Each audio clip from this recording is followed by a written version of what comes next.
nuclear weapons program. As you mentioned, Russia immediately sent enriched uranium fuel rods to Iran. There's some debate as to whether, in fact, they are or are not pursuing nuclear weapons. The fact remains that Mahmoud Ahmadinejad and the mullahs behind him are fairly intransigent. They are anti-American. They have sworn to destroy America's democratic partner in the Middle East, the state of Israel. How would you deal with somebody like Mahmoud Ahmadinejad and the mullahs behind him in Iran? Okay. Well, what I would do, Neil, and I want to thank you for all your leadership with your organization here in West Des Moines, or in Des Moines, is this.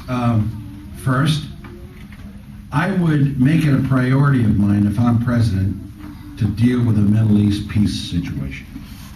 You know, this president, for 7 years, did nothing. Then he called a conference in Annapolis, Maryland, and I believe that it's just been for a photo op, because a president has to be engaged. This is what I would do, Neil.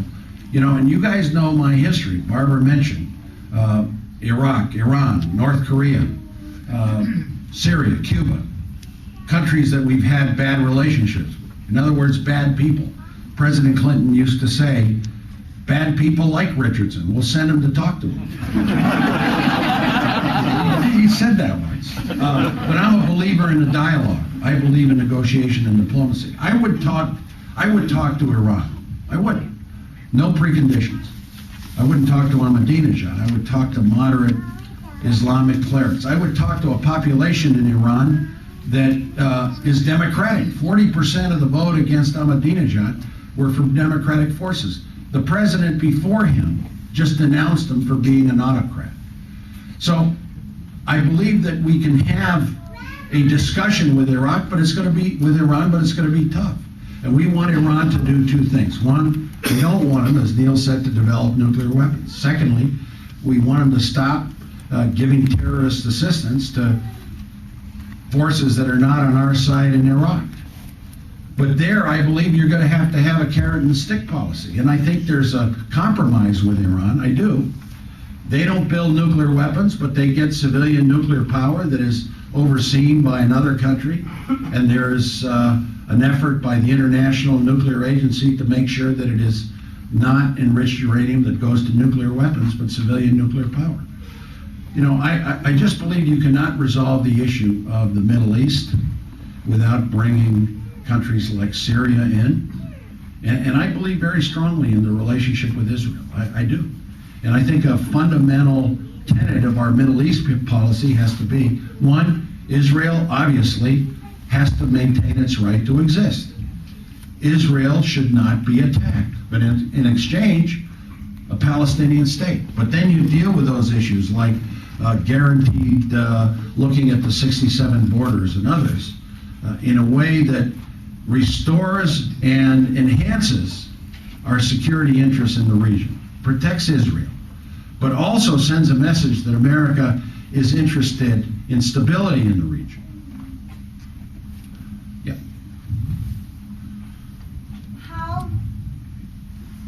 I worked for the feds 100 years ago, and compromise for the greater good was the umbrella you worked underneath.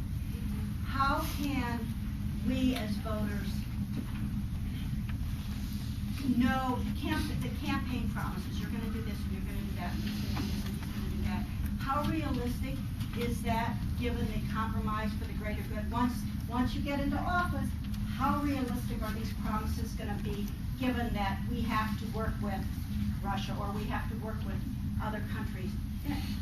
There's got to be a give and take, and the president doesn't have all that power. There's going to be a compromise for the greater good. How are we going to know what's going to, if you can really get your plans through? Yeah, that's really the key. You know, we all have good plans, right? We all have position papers. We all sound good. You know, this is what we need to do, right? But I think what you have to look in the eye of the leader and say, all right, how you got to do it? That's great. You know, the 10-point plan on mental health, on vets, how you got to do it? And my answer to you is, because it's now crunch time and I have to try to get your support, is this. I think you got to look not just in the eye of the person that is espousing these positions, but look at their record. Look at their experience. Have they done it before? Have they succeeded in governing before? Have they built coalitions to make things happen? Have they been good at getting independents and Republicans and churches and neighborhoods to work with them? And I say that my record shows that I've done it. In my last re-election, I got 40% of the Republican vote. I don't know what they were smoking, but they did. What I'm saying, Judy, is that it's not just the political plans and the 10-point plans. It's how you're going to govern. And this is what I would try to do. All my life, I've tried to bring people together. As a diplomat, as a negotiator, as a UN ambassador, as a congressman, as a governor.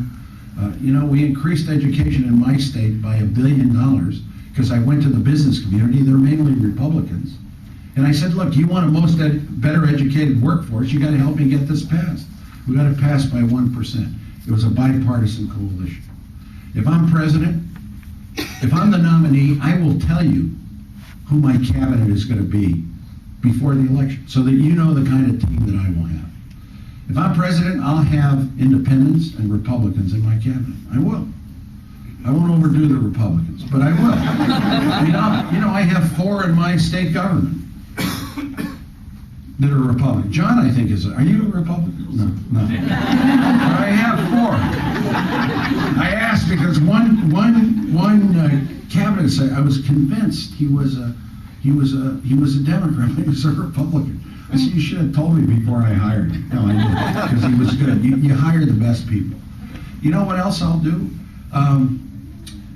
I'll tell you who will be in my cabinet, just categories. 1, I'll have a teacher as Secretary of Education. I will. I'll have a veteran as head of Veterans Administration. Sometimes we don't. I'll have a family farmer as head of the Department of Agriculture to send a signal that we need to protect family farmers and not agribusiness.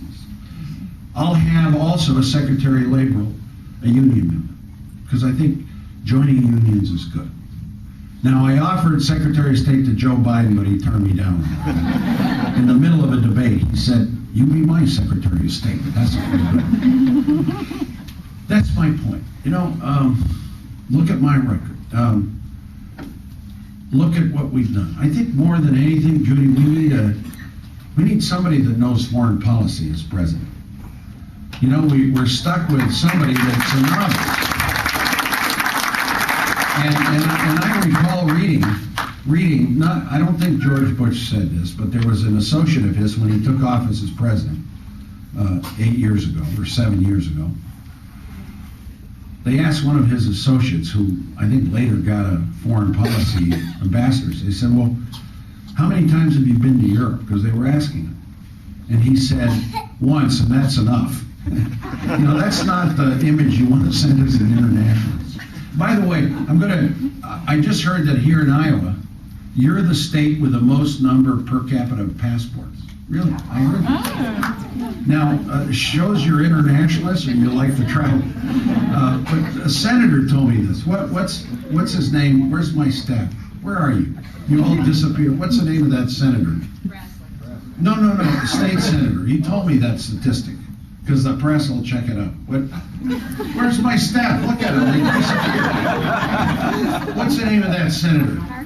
Oh, that's great. That's great. All right, who's next? I have a question, because just as in the previous election, the hot button issue of choice became family values and gay marriage and issues around that. This election, it's become immigration.